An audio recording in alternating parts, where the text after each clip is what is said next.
How are we doing? Very good. Well, I'm excited to be here with you, as I am every week. And I'm going to get rid of this. All right, so when I was, who remembers being a senior in high school? Who's not afraid to admit it? When I was a senior in high school, well, let's just say it didn't go so well. But before that time, my first day of high school, I remember getting, you always dress best, especially senior year, right? You have to dress your best. I did, at least. All right, I tried. At least I thought I did. If we put a picture up, we'd be pretty embarrassed of what we thought was good. But so I was dressed nice. I had all my school supplies, because if y'all remember the first day of school, or even usually the first day, you're really amped up. You're excited because you know that this is the year that's going to be different. Like, you're going to have all A's. Your mom's going to be proud of you. She's going to actually put the report card up instead of hidden. And you know that if you start off strong, everything's going to be good. And so I went in with that mentality that this is the year. It's my last year. It's my last chance to let the world know that I am awesome when it comes to academics. Well, then second period came. And I was sitting in the class, and next to me was a cute girl. I won't say her name, but next to me was this girl, Charlotte, and she was sitting there, and all of a sudden I look over, and I can see that on her face, she is intrigued by something. And me, being the humble guy that I am, was a bit disappointed that it wasn't me. And so I decided to figure out what is it that she's intrigued, and I realized that it's the teacher that is teaching our class. Now, can I just make a side note? It is absolutely just weird, okay? Just weird. When you have a thing for your teacher when you're in high school. I'm just saying, high school teachers in here, be careful, all right? So she had a deal for this guy. So long story short, I looked to my friend and I thought, man, this is just the perfect moment to use the talents that God has given me. See, God gifted me with beautiful penmanship. For those who don't understand that, that's writing, okay? Just totally gifted me to where, it's just amazing. Humbly, I say that. And so I'm sitting here going, this is the moment. And so I decide I'm going to write a love letter for her to him and leave it on the desk, right? And so I go in to write this letter, and I am so excited because it's good. This is like, he's going to fall in love with her, and that's just weird, okay? That's how good it was. And so I write this letter, and along the lines of, I can't wait to have more tutorials with you and spend a little extra time. And you can see where this is going. And so I finish it and I wrap it up and I put it under a desk. And so I go. Now, if you remember high school, many things happen, especially if you play football. And so that day went by. I went to practice. I went home. I was exhausted. I laid on my bed and died. Didn't do any homework. And so the next day I totally forgot that I even did this. So I walk into class second period, and sitting on my desk is a note. And it's pink. And it's a slip to the principal's office. Remember, I totally forgot that even any of this had happened. So I grabbed the note. I go down. I'm like, cool, man. They want to get to know me. This is awesome, right? I'm off to a good start. I roll into the office, and there's Mr. Huseman, my assistant principal. And at a big school like I was at, you get an assistant principal like per end of your last name kind of deal. And so I had Mr. Huseman. And I walk in, and he is like, dude, that was funny. And I was like, yeah, like I did this. This is awesome. And then he goes, but you're an idiot. And then he proceeded to line out the disciplinary actions that would follow. Long story short, I transferred classes very quickly. And every time I walked down the hall and I saw that guy, I could just feel his eyes just penetrating my soul. Like I knew one day he was going to get me. And so anyways, now listen, I tell you all of that for a reason. Okay? And it's this, that we are born just natural rule breakers. Does anyone want to debate that? We are just born. There's something inside of us that we just have a hard time. We're just born that way, okay? For instance, Frank and Megan. Y'all know Frank. He gets up here and dances. They're going to have a baby in about 3 hours, or it's maybe 3 hours. I don't know. 3 days, so 3 weeks, whatever. But they have a baby, and it's on the way, okay? Now, this little baby is going to be named Emma, and this little baby is going to be precious, as long as she doesn't look like Frank. She's going to be precious, and she's going to be sweet, and everyone's going to walk up to her, and they're going to pinch her cheeks, and they're so cute. There's something about you just so precious. But a little bit of time is going to go by. And for Megan, her mama, that cuteness is going to wear off real fast. And that food that was once so cute to watch her eat is going to be thrown on the wall. And that drink that she was so cute in her little sippy cup that was pink that had her name embroidered on it, it's going to be all over the floor. Why? Because we're born this way. This is what happens. This is what we do. We have a hard time following rules. Now, here's the thing. The Ten Commandments, so many people hear this or they think about this and they go, man, this is a set of rules. If I can just follow these rules, then I'm cool with God. If I follow these rules, then I'm in with God. If I follow these rules, I'm a better Christian. And what I want you to get tonight, before we go any further, is this. The reality is the Ten Commandments are not how we get to God. The Ten Commandments are not how we get to God. They are not a condition of our relationship. They are confirmation of our relationship. So what I mean by that is God did not ordain and set in order that if you want to follow me, here's the only condition. Just follow all of my rules. It didn't work like that. He said, you trust and decide to follow me, and then the rest comes in after. Show me that through confirmation by following the laws that I have laid in front of you. And so we want you to grasp tonight that it's not a condition, it's confirmation. Some of you, this may be baffling to you tonight, but the reality is that you can come to be with Jesus Christ and live with Him forever and not be perfect. Isn't that crazy? You don't have to be perfect. And that's where we want to start tonight. Now, I'm going to begin at Exodus verse 1, and we are just going to go verse by verse. And I promise what we're going to see is going to be, I hope, life-changing, but I promise you it's going to be interesting. Here we go. Verse 1, it says this. This is, now remember, let me paint the picture for you. Moses is getting ready to receive the Ten Commandments from God. Okay? Moses has been called in. Here he is at the bottom of Mount Sinai, and he is waiting for God to reveal. And this is what God says, his opening words. Then God gave the people all of these instructions. Okay? He's given them to Moses to give to them. I am the Lord your God. Okay, now we have to pause here. Because what you have to realize, the Lord your God was a news flash to Moses. Because Moses, all of this time, it's been the God. Or a God. Not your God. Your God implies that there's a relationship. Your God implies that we're walking together, that we are friends, compadres, that I'm your son, that you're my father. Your God implies a relationship. To them, for all of these years, it's been the God. Great God, big God, awesome God, but the God, not our God walking alongside. So this was revolutionary for Moses. And then verse 2 continues. Who rescued you from the land of Egypt, the place of your slavery. Okay, now I'm going to paint the picture for you. Here is Moses, okay? And as God is saying this, who saved you from slavery in Egypt, Moses experiences a flashback. And I'm going to take you through it. For 400 years, his people were in slavery. His people, God wasn't gone, because God is never gone. He's always there. But God was silent. They hadn't heard from God. They hadn't seen God. And so in their mind, they're beginning to even question, does God truly exist? They are slaves working under Pharaoh, doing whatever he says. Everything they do, he benefits from. And he would claim that he was God. And then, when all hope was almost lost for all of the people, God calls on Moses and says, I want you to go to Pharaoh, and I want you to tell him to let my people go.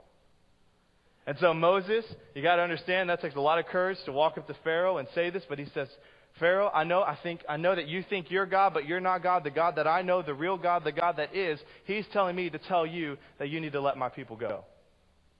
Now, Pharaoh, how do you think he responded? Yeah, exactly. He said, look, dude, I get what you're saying. You're crazy. But here's the deal. I am God, first of all. Second of all, your people are my slaves. Therefore, what they do is my product. So therefore, my product, my economy depends on you. So if I let your people go, then my economy goes, which leaves me with nothing. So I don't think so. So Moses goes, okay. And he leaves. And then God does something awesome. He begins to make a mockery of every Egyptian god that they worshiped. Every Egyptian god. He says, you worship the Nile River? Because they worship the Nile River. He turned it to blood. He said, you want to worship frogs? I'll bring you frogs.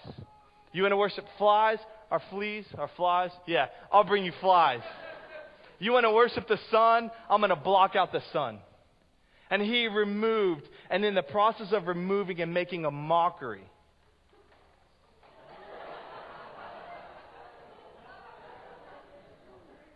am I wrong? Did I say something wrong? Is that? My bad. I'm standing right here. But in the process, he begins to make a mockery after mockery after mockery. And as doing this, the economy begins to crumble because everything's falling apart. And so the people following Moses are looking at each other. Okay, we're confused. We're kind of scared because everything around us is falling apart. But this is awesome. Somebody's standing up for us. We are watching Pharaoh's economy just crumble. And so then Moses goes back to Pharaoh. And he says, I'm paraphrasing and making it more modern, of course. Yo, dude, I'm going to give you one more chance. Let my people go. And Pharaoh does what a lot of us in this room do. He looks around, and even though every single thing around him is falling apart, the only thing he's holding on to, his economy, has crumbled. He stays stubborn. And he says, no, I'm not going to let your people go. Ever done that before? Ever looked around when everything's falling apart and you know where you need to turn, but you just can't do it for whatever reason? Pharaoh does the same thing. And he says no. And then God, man, this is so good. Then God says, okay. And so Moses goes back to his people, and God reveals the first commandment. And here's the thing. It wasn't on Mount Sinai. It was right there in Egypt. And you know what his commandment was? It's this. Go and have a feast. Go eat dinner. That's what I want you to do. I want you to go eat dinner. But then after you eat dinner, I want you to take the blood of the lamb, the animals that you ate, which is normal back then. Don't freak out by that. It's like us talking on the cell phone. For them, it was normal. He said, I want you to take the blood of the lamb, and this is where it gets weird, and I want you to paint it on the door, above the door frame and on the side. People are like, what are you talking about? Is this the same? He wants us to have a feast? The same God that just made all these crazy things happen, he wants us to have dinner. And he says yes. And then this is what happens. Look at this. This is beautiful. Exodus 12. Just follow along. You don't have to turn there. These are the instructions for eating this meal. Be fully dressed. That's always good whenever you eat dinner. Just side note. Wear your sandals and carry your walking stick in your hand. Eat the meal with urgency, for this is the Lord's Passover. On that night I will pass through the land of Egypt and strike down every firstborn son and firstborn male animal in the land of Egypt. I will execute judgment against all of the gods of Egypt, for I am the Lord. I mean, he is really talking tonight, like from every... But then look at verse 13. Anybody grew up in a Jewish home? This is where it's from. Right here. You ever wonder where Passover came from? This is it. Verse 13. But the blood on your doorpost will serve as a sign, marking that the houses where you are staying, when I see the blood, I will pass over you. This plague of death will not touch you when I strike the land of Egypt. God's first commandment was just trust me. Even when it made no sense. Paint some blood on a door and trust me. It makes no sense. And but it doesn't make sense to us now. It didn't make sense to them, did. But guess what? They did it. And you know what happened? God was faithful. He came through and he wiped out every firstborn that didn't have blood on the door. Can I tell you something? As Moses stood on that mountain, ready to receive the commandments from God, he knew one thing. What he was about to receive, the commandments were not to be followed to get in with God, because he was already in. He had already went and pulled his people out of slavery. It wasn't to get in, because he was already in. And you need to hear that tonight, because many of us think that it's a bunch of rules, and that's not the case. And God wants us to see that. He wants you to do it out of love and adoration and nothing else. Otherwise, it's religion. And I think many of us tonight, man, we would say, I've been worshiping religion more than I've been worshiping God. I worry about a bunch of rules. I worry that if I don't do this or if I don't do this, God's going to stop loving me. God's going to maybe forget about me. I worry that what I've done is just too bad, that God is just not going to be there with me. Can I tell you something? It's not true. That is not true. Frank and Megan, when they have little Emma, I pray she is an angel, by the way. We'll pray that before we leave. But when they have little Emma, they're going to place rules for her. But they're not going to place rules to make Emma their daughter. They're going to place rules because Emma's their daughter. And because they love her. And they want what's best for her. And so they're going to put the rules and the guidelines there to protect her. To take care of her. And to lead her in the right path. But here's the thing. Is Emma going to break those rules? Oh yeah. She's going to grow up to be like Mama. No offense. I just know, yeah. But here's the thing. No matter how many rules Emma breaks, she's still going to be their daughter, isn't she? She's still going to be their daughter. God is saying the same thing to us. I want you to grasp that before we go any further. Understand these aren't what we have to do. It's because we love God and we want to trust what He's got in store for us. Okay? All right. Commandment 1. Here we go. We're going to move quickly. Verse 3. You must not have any other God but me. What does that say? No God beyond me, no God beside me, no God with me. I am the one and the only God. Period. You get that? Questions? I want to be your one and only God. Here's why this is important. See, in this time, they worshipped all kinds of gods to get everything they need. If you needed health, you worshiped the health god. If you needed finance, you worshiped the god of finance. You needed fertility, there was a god for fertility. You needed water, there was a god for water. You needed a relationship, there's a god for that. Some of y'all wishing you knew that one, right? They had a God for everything. And God is saying, I don't want that anymore. I want to be your one-stop shop, that you come to me for everything. I want to be your healer. I want to be your comforter. I want to be the one you turn to when you need direction in life, when you need direction with money, when you do find that relationship. I want to be it. I want to be your one and only God. But then people hear that and they go, well, what does that mean? Because it sounds like God's insecure. It sounds like He's begging for us to be with Him. He's begging that we choose Him because He sounds insecure. But that's not the case. What God is saying is He knows that every other thing that we will turn to will let us down every single time. You turn to money, you can have money for a little while, but after a while that money's not going to be enough, is it? It's never enough. You can turn to a relationship, a boyfriend or a girlfriend, and they'll satisfy you for a little while, but then it'll never be enough. You can work your tail off 24/7 every day of the week, and you may feel good for a little while, but then eventually it's going to fade away. Why? Because there's nothing else on earth that will ever replace the one and only God. It's not an insecurity. It's protection. It says, I want you to turn to me so that you are not disappointed, so that you are not let down and you're not let go. That's what He wants. Front and center. Commandment 2. Verse 4. You must not make for yourself an idol of any kind or an image of anything in the heavens or on the earth or in the sea. Commandment 2 sounds like a repeat, right? Just raise your hand if you think. Kind of sounds like a repeat. Yeah. Have no idols. Have no other God. You could mesh those together, right? Here's what He's saying.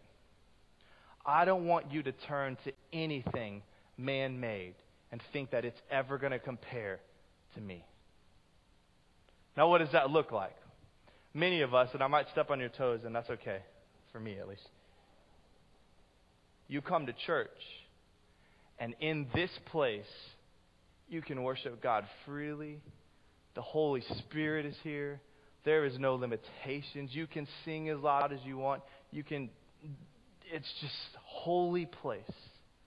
But then you walk out of the building and kind of life goes back to normal, right? The pains of the world are still there. What God is saying is don't do that. Don't compartmentalize. Don't make me small enough to where I can only be in one little place when you choose. He's saying, I want to be bigger than that. I want to be bigger than your little church service. I want to be bigger than your little Bible study. I want you to experience my presence, my holiness, any place that you go. But many of us, we choose to kind of worship Him here, but then we go home and maybe we're a little different. Maybe we go on spring break and we really take a vacation, but then we come back because He'll be waiting for me at church. He's saying, don't you dare take anything man-made and ever make it replace me or ever use it as a symbol. Sometimes, maybe more relevant for this group, maybe your favorite speaker was supposed to speak and then he didn't show up. And you go, oh, I mean, it'll be okay, but that guy, he didn't really know what he's talking about. I mean, it's not the same, right? Or maybe it's music. You have your favorite worship band, and you love to see Brett like do all this crazy stuff. And you go, well, Brett's not here, so it's not the same. God is saying, this is what I'm talking about. This is making idols. This is compartmentalizing me, making me small enough just to be in one little place, or making me equal to a person. He's saying, I'm desperately begging you not to do that. That you could experience me, whether you're in your car driving, whether you're sitting in school, whether you're walking down the street, or you're eating dinner with your family. He is begging you to say, don't compartmentalize. Look at me bigger than that. Realize that I am with you every single place you go. Some of us look at symbols. We have crosses. We have bracelets. Other religions have bracelets or necklaces or things like that. And God's saying, look, to remember me is fine. There's nothing wrong with having a moment of remembrance. But don't you dare begin to worship that cross or look at that cross as it's equal to me, because no man-made object could ever do that. I want you to worship me for me. Sounds crazy, doesn't it? Like, man, you're telling me I can't even look at a cross. God's saying yes, because I am bigger than that. I'm bigger than that. The other thing I want to say on this is, sometimes when we do this, happens in church a lot. We look at people, maybe not a speaker, but we look at a pastor, or we look at a small group leader, Bible study leader, maybe just a close friend that was a believer, and they make a mistake. Or they say something they shouldn't have said. Maybe they do something that they shouldn't have done. Or maybe they just mistreated you in your eyes. And we begin to get a little bit bitter. Begin to get upset. And then we look at them and say, I don't want anything to do with you, so I'm going to leave. But then we don't just leave them, we leave the church.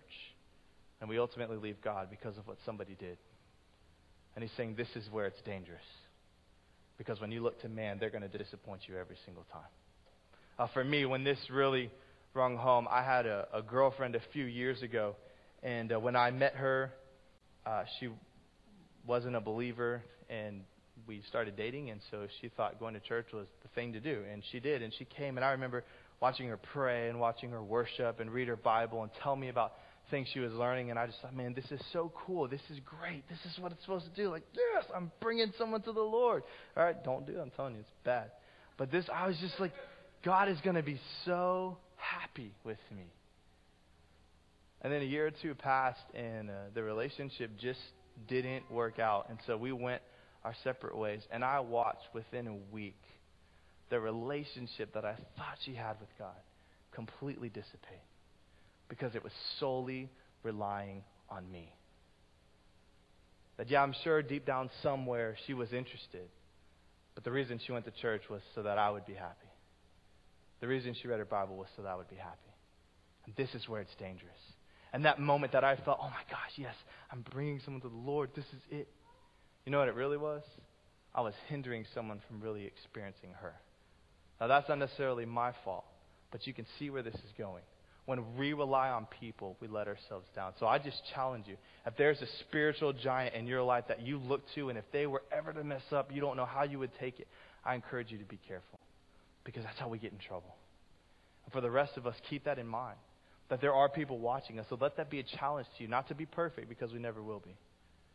But that we say, God, I want this situation to strive me, to want to follow your rules, to want to love you, but to do it out of adoration, not out of discipline, or not out of stronghold.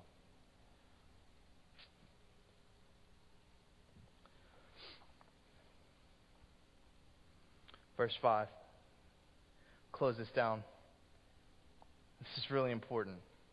It's the only commandment that has a promise attached to it. You must not bow down to them or worship them, for I, the Lord your God, am a jealous God, who will not tolerate your affection for any other gods. I lay the sins of the parents upon their children. The entire family is affected. Even children in the third and fourth generations to those who reject me. But I lavish unfailing love for 1,000 generations of those who love me and obey my commands. You know what this means? You know what it means? This punishment for multi-generation after multi-generation. You know what it means? I'll be honest with you. I don't know. I don't understand multi-generational punishment. I don't. And so I'm not going to pretend to explain it to you, but I'll tell you what I do know about. I know about multi-generational consequences. I know even some of us in this room, we are suffering because of something that our parents or our grandparents did. And some of us will go to counselors or we'll just visit with a friend and we'll tell them, it's not fair, I don't understand, I did nothing wrong. And we realize just quickly what God's talking about. That the mistakes we make and the mistakes our parents make, they don't just affect them or us, they affect everyone else that's around them. And so God's promise here is still true. If you take me out of the center of your life, this isn't going to just affect you, it's going to affect everyone else around you. And you know that. You know what it's like to live a life with Christ and without Christ. When you're angry, does it just affect you? No, it affects everyone. When you're in a relationship that's not honoring God, does it just affect you? No, it affects everyone. When we take God out of the center, this is what he's talking about. There is consequences. And many of us know about this. But look on the other side. Verse 6, he says, "But I lavish unfailing love for 1,000 generations of those who love me and obey my commands." It simply means if you'll put me at the center, there will be things you'll encounter that you could never without me. If you'll put me at the center, it's not going to just bless you. It's going to bless everyone else that's around you. And some of you guys know it. You know what it's like when someone that truly just loves the Lord walks into your office or walks into your class. You can just tell. It just radiates off them that there's something different about them. And it makes you want to know what that is. Some of you are like that in this room. God is saying, if you'll just put me at the center, if you'll keep me right there, I promise the blessings that come will shoot far beyond you or your children or their children. That's what we have to hold on to. The rest of the commandments, they're going to line up more as rules and more as things that we need to look at, to follow. But these are the most important. That 1 and 2, that we understand it all is based on Him. It all starts with Him. And when He's at the center, the rest just follows suit. That's what we want you to grasp tonight. It's so important. God did not make these commands to restrain us or to hinder us. He said, because I love you, I want to give you guidelines on how to treat your neighbors. I want to give you guidelines on how to treat your heart. I want to give you guidelines on how to treat the people around you. And I want to give you guidelines for your marriage. Not to hinder you, but because I love you. I want to show you what it looks like to follow, to live, and to love me.